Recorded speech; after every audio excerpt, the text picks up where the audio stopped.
Hey y'all, it is Nikki and welcome back to the channel for a somewhat overdue writing video, but who is keeping track?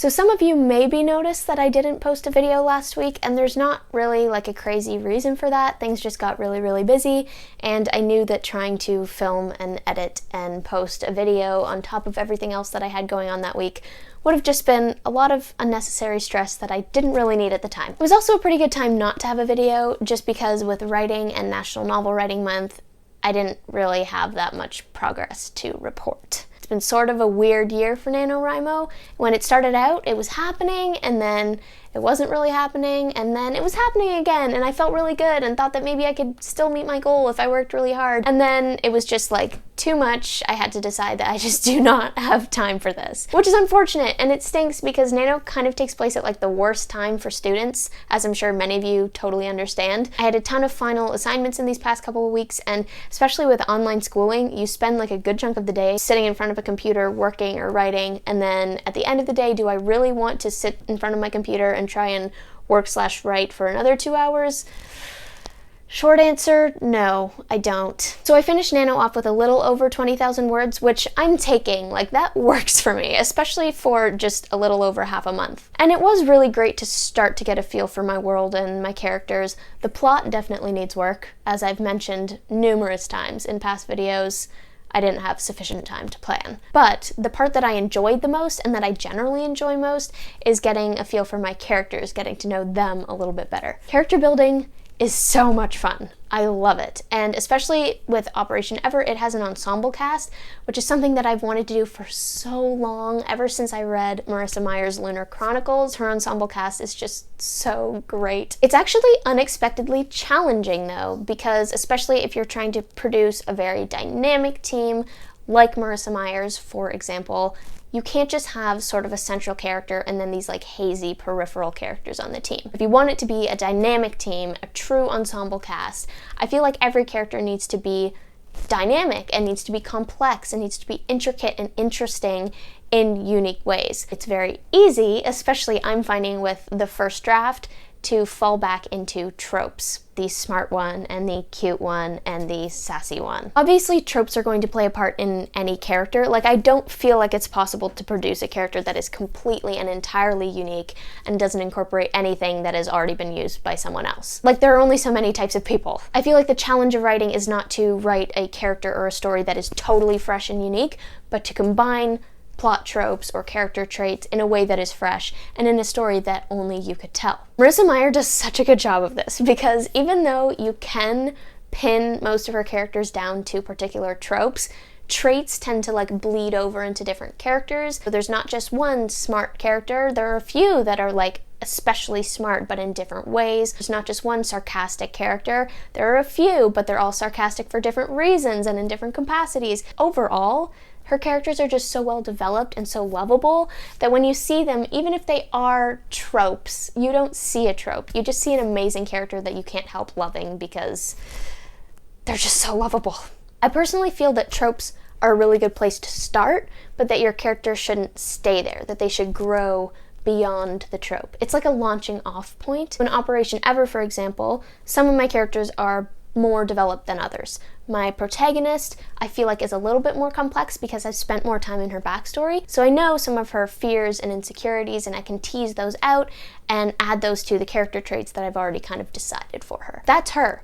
But then the other characters in the ensemble that I don't really know that well and whose backstories I don't really know, they're a little more cookie cutter. I'm ending up with cardboard cutout characters like the one who is smart and shy, or the one who is bold and sassy, or the one who is cool and collected. They need work. Moving forward with the story, character building is the first thing that I want to tackle. I really want to dig into that and really get to know each and every one of the characters. And in light of that, even though I am by no means an expert, I thought I would try and figure out some of the things that I have learned from my characters and in the character building process and share them with you guys. Number one is to fit your story to your character, not fit your character to your story. So this is something that I don't really have to think about much, like it's sort of just what I do in my process. I was recently reading up on the techniques of a well-known author, and she also recommended this, so I felt very validated to know that, hey, I'm doing something right, imagine that. But I didn't always. So let's refer to Kirian,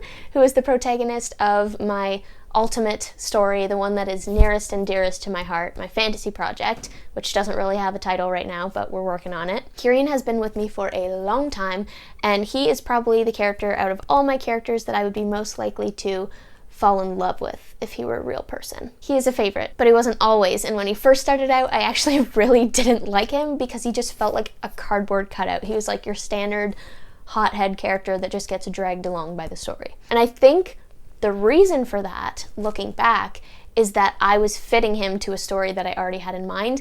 I knew that I wanted to base the project on the biblical story of Moses and the Exodus. So I had the framework of a plot in place, I already had a world in place, and now I just needed to make a character that could kind of slide into the Moses slot. Because of that, he didn't really have a lot of like agency in his own story. He sort of just like went with the flow of things, and it made him kind of unlikable. Plus, it was like he was only there because he belonged to the story, not because the story was his and belonged to him. It took time to figure out who he was kind of behind those cookie cutter parameters that I had set for him. And guys, I know I sound like a proud parent, but like, thank God. He's kind of amazing now, and I really, really love him. He's a character, a true protagonist now. He's taken ownership of his story because now he was not made to fit the story was made to fit him. In the same way that to Moses, in the eyes of Moses, the whole account of the Exodus was a personal experience for him. He was living it. He wasn't just like a chess piece in that story that we now read today. Number 3 is have a reason for everything.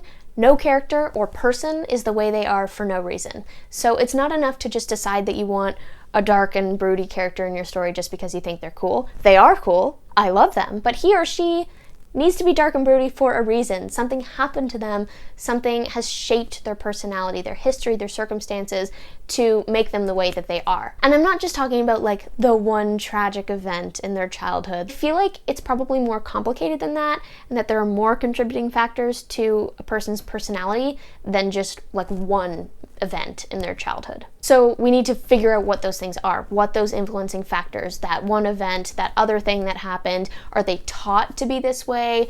Is something still going on in them that is making them this way? We need to know those things. And it doesn't just apply to angsty characters or damaged characters. That's sort of like the image that I have in my head when it comes to this topic in particular, because we all, know those moments in stories where the broody character sits us down and says, hey, this is why I am the way I am, because of this awful thing that happened to me in my childhood. And then from then on, we feel bad for them, and we understand them better, and we ship their relationship with the protagonist. But the whole idea of knowing why a person is the way that they are doesn't just apply to damaged characters or characters that look damaged. I think Shellen from the Stormlight Archive is a really good example of this, because when you first meet her, she's like kind of funny and quirky and kind of light compared to the other protagonist in the story who is like the exact opposite of light. Do we still love him?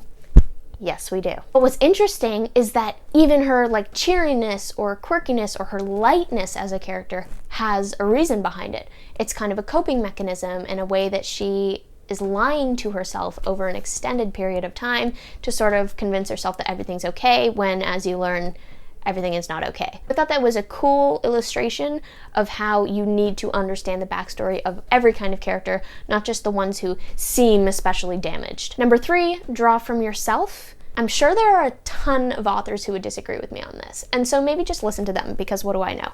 But I know that in my experience, it has really helped me to channel bits and pieces of my own personality into my characters. I think the key is just to not let my personality restrict the character. So say if I decide that I want this hero to have my physical appearance and a little bit of my pessimism, but then she tells me that she is also an extrovert.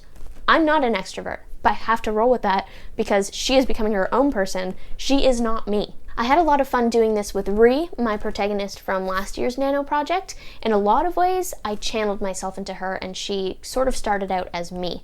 But by the end of the story, she became not me, but the person that I would aspire to be in a lot of ways. And yet in other ways, she struggled in things that I do not struggle with. So it was really interesting to see how that character started with my personality as a model or a framework, and then just went beyond that and went in her own direction and became a person that I would really love to hang out with. And finally, this is the last one for this video, even though obviously you could go on and on and on about character building. It takes time. Remember Kieran? Well, it took probably like 6 drafts, I don't know, maybe more than that, before I reached the point where I am today of like loving him. Rewrite after rewrite after rewrite. And did it need to take that long? Probably not. I mean, part of the issue was that I started when I was really young, so there was a lot of juvenile writing that I needed to make up for in those drafts. But the point I'm trying to make is that with a friend or with a person, you don't get to know a person without spending time with them, and I don't think it's any different for a character. So if you want to have a well-rounded, authentic, perfectly crafted character in your first draft, that's fine, but in my opinion, coming at it as a plotter, I think that that means you need to put the legwork and the time into it in advance to really understand the character and know the ins and outs before you start. Treat them like a friend. The more time you spend with a friend, the more you know about them. The more you know about them, the more you understand them. And the more you understand them, the better equipped you will be to describe them to other people, which is kind of what you're doing with your readers when writing a story. I just don't think that there's necessarily a fast track to getting to know a character really well. So this has been a little brain dump of some of the things that I've learned from doing and from my characters. I hope it's helpful to you. It's by no means an exhaustive list, so maybe consider this like part 1, because down the road I'm sure I will think of more and want to make another video of those things. But at the very least, I hope that it can help you to start thinking about your process and your methodology for character building, and maybe get you excited to do more of that in the future, because I'm definitely excited to work on that in Operation Ever. With all that said, thank you so much guys for watching this video. I hope you enjoyed it. I hope it was helpful. Feel free to like and subscribe if you are interested in this kind of thing, and if you have any suggestions for things that you would like to see or things that you'd like me to talk about, please let me know in the comments, because I'm always taking suggestions. And as always, do not forget to spend some time in the clouds today.